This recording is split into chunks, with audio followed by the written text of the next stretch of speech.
Hello, my name is Harrison Hopkins, and today we will be talking about heroism, specifically involving the protagonist of a brilliant graphic novel, V for Vendetta by Alan Moore.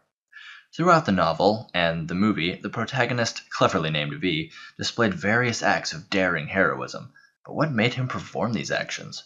Why would a person put him or herself in danger to help somebody else they don't even know? And furthermore, what goes through a person's mind, either consciously or subconsciously, that pushes them to repeat these dangerous actions? That is what we aim to deduce here today. From the beginning of the novel, V was shown as a character that is otherwise unstoppable. This is displayed right at the beginning, as V rescues an otherwise helpless Evie Hammond from some corrupt fingermen. We're fingermen, pal!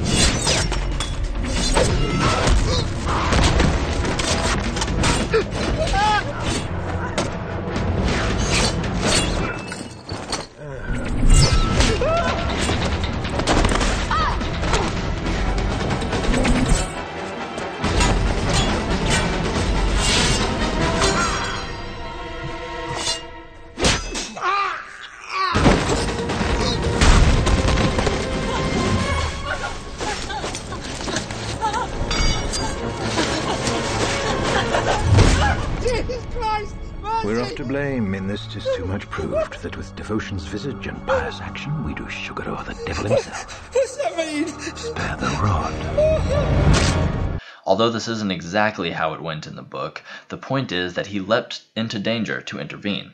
But why did he choose to help this lone girl in the dark?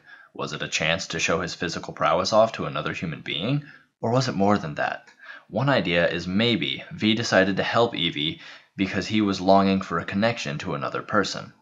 A website called cyprus.co.uk speaks of something called the empathy altruism model of Batson from 1981. This model suggests that a person can experience two things while seeing a person suffer: personal distress or empathetic concern, which is going to be our focus. Somebody feeling empathetic concern is genuinely worried about the other person's safety, which leads them to help 10 out of 10 times. This theory was tested by the previously mentioned Batson, who found that people that fell under the category of empathetic concern helped those in need on every occasion. But that doesn't exactly explain why V would purposefully walk from the shadows to help a complete stranger. So let's dig a little deeper. The same website discusses in more depth why we would help people, and the first and most relatable topic is helping based on social standing. In situations of distress, a person is more likely to help somebody who is a part of the group they associate themselves with.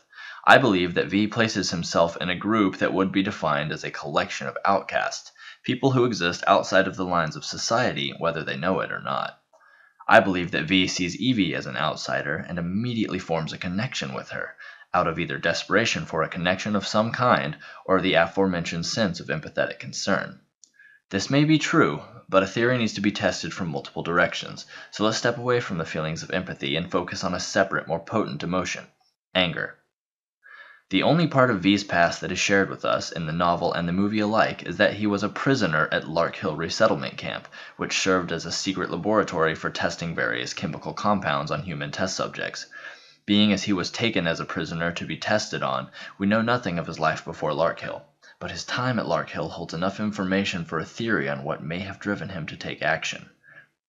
It would be an understatement to say that V's time at Lark Hill was less than pleasant, and unpleasant was the status quo until he made his escape, which seemed just as painful as his time in the cell.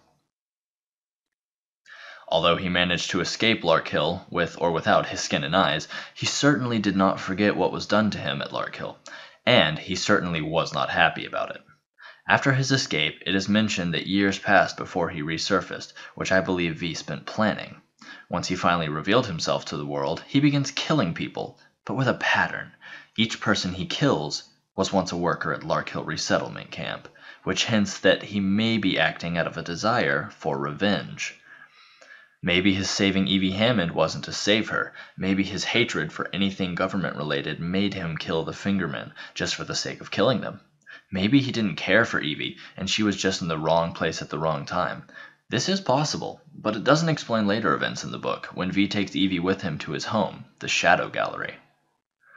If V was acting out of hatred and resentment for the government that locked him away and experimented on him, why would he continue to assist Evie Hammond? that isn't exactly like an angry, revenge-bound Shadow Walker. Another theory is that V might have actually fallen in love with Evie. Let me explain. An article on YourAmazingBrain.org talks about the chemical processes that occur in one's brain whilst falling in love, and they have some eerie connections to the ways our protagonist V acts. The article states that one of the first things that happen when you become attracted to somebody is an increase in adrenaline in your brain. This increased amount of adrenaline causes the attracted individual to sweat, makes their heart race, and causes a dry mouth. The sweaty pits and dry palate don't concern us, but the heart rate does. When a person becomes excited, often their heart rate becomes elevated, which is caused by the aforementioned adrenaline bursts. Livestrong.com states that adrenaline is produced by the adrenal glands on the kidneys, and is produced more quickly when the brain perceives a situation as dangerous or exciting, and attempts to prepare for a flight or flight response. But maybe this person doesn't have to be in danger, but instead witnessing somebody they care for in danger. If being attracted to somebody comes with the increased production of adrenaline, then it is a definite possibility that V was flowing with adrenaline when he spotted Evie in danger. The importance of this is that the adrenaline burst that V undertook launched his fight or flight response, launching him to the rescue of Evie, and later making him take her to safety when he could have easily let her die. That is 2 points for the romantic side of V, but that only explains why he acted heroically around Evie. Why then did he enact a precise plan on a nationwide scale for all of England when he had that one person important to him trapped in his museum-esque house? Because, despite the things that happened to him whilst imprisoned by England's officials, V loved his country and was willing to die to protect it, and because doing so was the only thing that made V truly happy. I believe that seeing his country in ruin was tearing V apart, as he knew exactly what the innocent people of England were headed towards. So he made a small plan to fight the crimes of his country, and after doing so realized that it felt good. The book, What Makes a Hero, talks into what makes people feel happy, and I believe it ties into this theory well.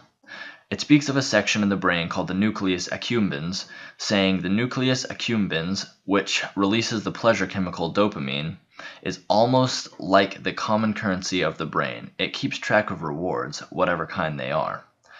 I believe that as V saved his country, his brain felt like it was doing what was right, and rewarded him for it.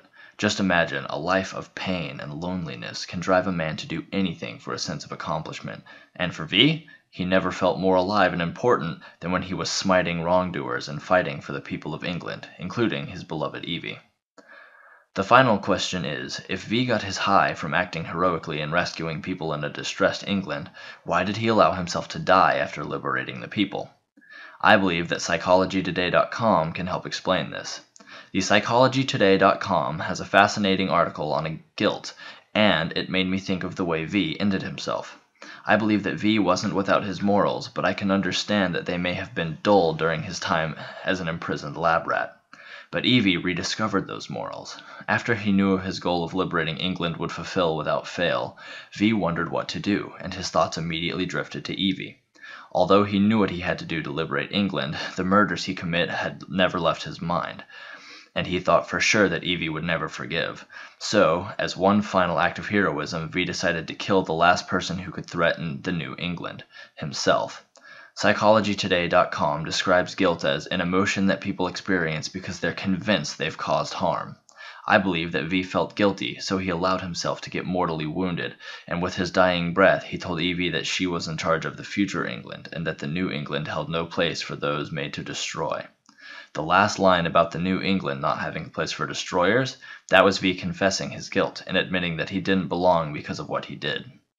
Overall, V was a hero because he cared about people, most prominently Evie. His time in containment and letters from Valerie made him realize that he didn't want people's lives to be ruined or guided by the government. So, when he escaped, he dedicated his life to changing England for the better. In the end, he acted for the people so that they could make their own decisions. Although revenge might have been his initial driving force, I believe compassion is what truly guided him, which is why he only killed who he thought he had to, and why he left the people in charge of England. V was a hero because he cared, and it is as simple as that.